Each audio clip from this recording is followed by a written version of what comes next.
ایک علمی مناقشات اور ہم جو اپنی رائے پر اٹک جانا یا اکڑ جانا جیسے مناظر ہیں، بنیادی طور پر یہ بھی اس علم کے ساتھ تکبر کے جڑے ہونے کی دلیل ہیں۔ قرآن مجید میں اللہ تعالیٰ نے علماء کے بارے میں یہ خاص کرم فرماتے ہوئے ارشاد فرمایا کہ انما یخشی اللہ من عبادہ العلماء، کہ ایک تو سادہ سا ترجمہ یہ ہے کہ اس کے بندوں میں سے حقیقی معنوں میں اللہ سے ڈرنے والے علماء ہی ہیں۔ ٹھیک، اس کی وجہ ان کا علم ہے، لیکن اس میں مفسرین نے جو خاص چیز بیان کی ہے وہ یہ ہے کہ وہ علم جس میں خشیت ہو، ٹھیک، وہ عالم جس میں خشوع و خضوع ہو، صحیح، تو یہ علم جس میں خشیت ہے، وہ عالم جس میں خشوع و خضوع ہے، یہ اس کے لیے زینت کا سبب ہے، صحیح، یہ اس کے علم کا اس کے لیے نافع ہونے کا سبب ہے صحیح، کہ وہ اس کا علم اس کے لیے نفع بخش بن جاتا ہے۔ ٹھیک، تکبر تو کسی بھی شخص کے لیے، کسی بھی فرد کے لیے، کسی بھی حالت کے لیے، وہ مالدار ہو، وہ کوئی صاحب اقتدار ہو، کوئی صاحب منصب ہو، وہ کسی بھی طرح طاقتور ہو، تو ظاہر ہے اسے زیب نہیں دیتا۔ صحیح، لیکن علم اور علماء کے لیے تواضع انکساری کا اختیار کرنا اور تکبر سے بچنا، یہ دوسروں کی منسبت زیادہ ضروری ہے، ٹھیک، اس لیے کہ عام آدمی کا تکبر اس کی ذات کے لیے صرف نقصان دہ ہوگا،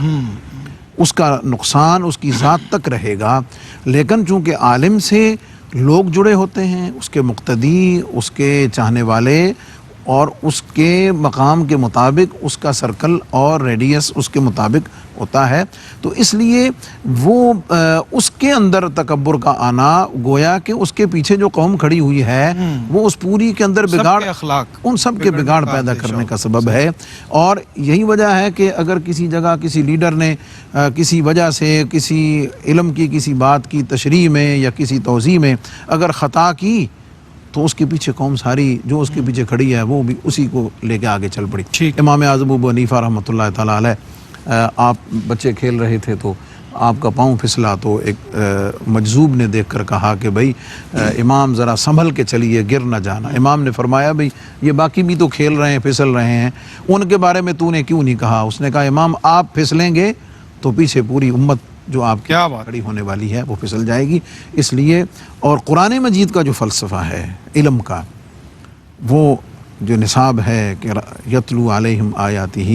ویعلمہم الکتاب والحکمۃ ویزکیہم، بنیادی طور پر علماء میں ہم اگر دیکھیں ماضی میں تو ہمیں یہ ملتا ہے کہ جب وہ علم کی ابتدا کراتے تھے تو ایسے رسالوں سے، کریمہ، نام حق، پندنامہ، اس قسم کے رسائل سے جس میں عجز و انکساری، تواضع، عبادت و ریاضت، یہ چیزیں پہلے پڑھا دی جاتی تھی، یا پھر جب علم کا اختتام ہوتا تو پھر وہ کسی صاحب نظر کی خدمت میں، کسی اللہ کے ولی اور درویش کی خدمت میں بیٹھتے تھے۔ اس کی وجہ کیا ہے کہ اس علم کے پڑھنے سے جو غرور، نخوت آئی ہے، جو تکبر اس علم کا آیا ہے، وہ کسی صاحب نظر کی مجلس میں بیٹھنے سے وہ ختم ہو جائے، اور وہ علم خود اس کے لیے اور اس کے ذریعے سے اس کے چاہنے والوں کے لیے نفع بخش بن جائے۔